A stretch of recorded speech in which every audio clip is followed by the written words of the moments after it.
দেখে মনে হচ্ছে এইমাত্র আমি হোটেল থেকে নিয়ে আসলাম, তাই না? না, এটা আমি বাড়িতে বানিয়েছি। এইভাবে করে বাড়িতে বানিয়ে দেখুন, সবার ভালো লাগবে এবং সবাই বারবার খেতে চাইবে। এটা রুটি, নান, রাইস সবার সঙ্গে খাওয়া যায়। নমস্কার, পলাশ কিচেন বেঙ্গলে আপনাদের সবাইকে স্বাগত। আমি পলাশ বলছি।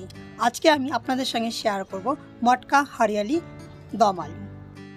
এই হলো সমস্ত উপকরণ। তাও আমি বলে দিচ্ছি, পালং শাক ধুয়ে আমি নিয়েছি, এখানে ছোট আলু নিয়েছি, ধুয়ে রেখেছি, সাদা তেল, শুকনো লঙ্কা, গোটা জিরে, হলুদ পাউডার, ধনে পাউডার, লবণ, আদা, রসুন, কাঁচা লঙ্কা, ঘি, এখানে গোটা গরম মশলা, দারচিনি, এলাচি, লবঙ্গ, গোলমরিচ, তেজপাতা। প্রথম কাজ হলো আমাকে আলু সেদ্ধ করতে হবে আর পালং শাকের সিম দিতে হবে। এখানে আমি কুকারে ছোট আলুগুলো নিয়ে নিলাম আর একটু জল ঢেলে নিলাম।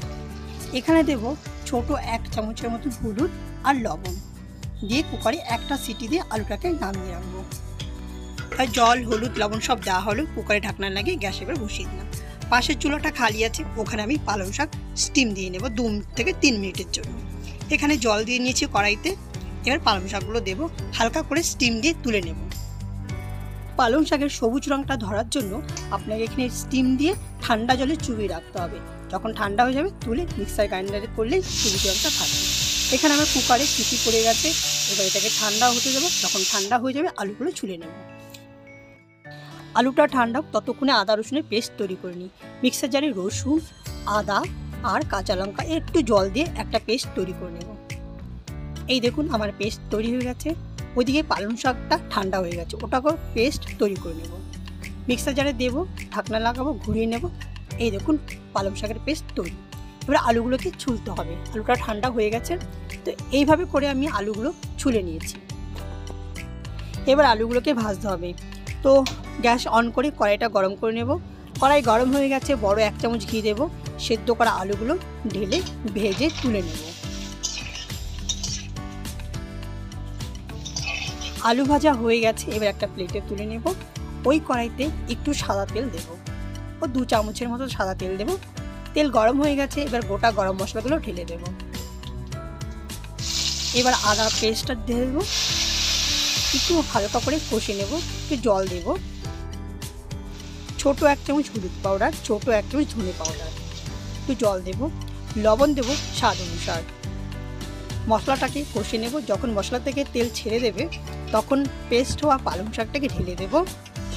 এবার ভেজে রাখা আলুগুলো ঢেলে দেব, পালং শাকের সঙ্গে ভালো করে মিশিয়ে নেব, দিয়ে গ্যাসটাকে বন্ধ করে দেব। অর্ধেক রান্না হয়ে গেছে, বাকিটা মটকাতে করব। মটকা আগে থেকে আমি গরম বসিয়ে দিয়েছিলাম। এখানে বড় 1 চামচ ঘি দেব, ছোট 1 চামচ গোটা জিরে, শুকনো লঙ্কা, তেজপাতা দেব। এবার আলু আর পালং শাকটাকে দিয়ে দেব, একটু জল দিয়ে ভালো করে নেড়ে চেড়ে দেব। একটা ঢাকনা দিয়ে ঢেকে দেব। আর আমি আগে থেকে আটা মেখে রেখেছিলাম, এবার সেই আটাটা দিয়ে মুখটাকে বন্ধ করে দেব। গ্যাসের ফ্লেমটা মিডিয়াম থেকে লো করে দেব। 10 থেকে 12 মিনিট হতে এটা সময় দেব। তো 12 মিনিট হয়ে গেছে, এবার গ্যাসটাকে বন্ধ করে দেব। এবার এটা খুলে দেব কেমন হয়েছে। চাকু দিয়ে প্রথমেই ভালো করে খুলে নিই। এই দেখুন কেমন হয়েছে বলুন তো। এবার একটা প্লেটের মধ্যে সাজিয়ে নেব। আর আদা আমি জুলিয়ান করে কেটে রেখেছিলাম, ওপর থেকে ছড়িয়ে দেব, আর একটা কাঁচা লঙ্কা দেবো। বাস হয়ে গেল আমার মটকা হরিয়ালি দম আলু, একদম হোটেলের মতো।